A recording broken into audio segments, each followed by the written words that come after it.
Директорот на ДЗС Стојан Ангелов тврди дека има голем интерес од невработените лица за 20.000 денари да помагаат околу пожарите. Признава дека сумата можеби не е примамлива, но доста му се обратиле лично и нему.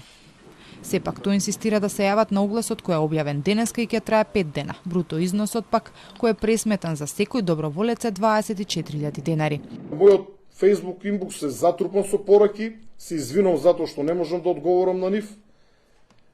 Исто така добивам многу барања или интерес, пријави и на мојот приватен број, иако треба едноставно оние кои што се заинтересирани да се пријават оному каде што тоа го бараат огласите, односно повиците кои што се уредно објавени.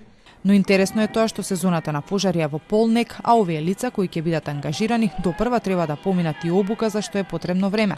Оваа мерка се спроведува во рамки на оперативниот план за вработување кој се донесе со задоцнување. Од друга страна, пак со стартот на овие проблеми се почести се и препукувањата меѓу власта и опозицијата. Владата нема план и стратегија, потребни се оставки.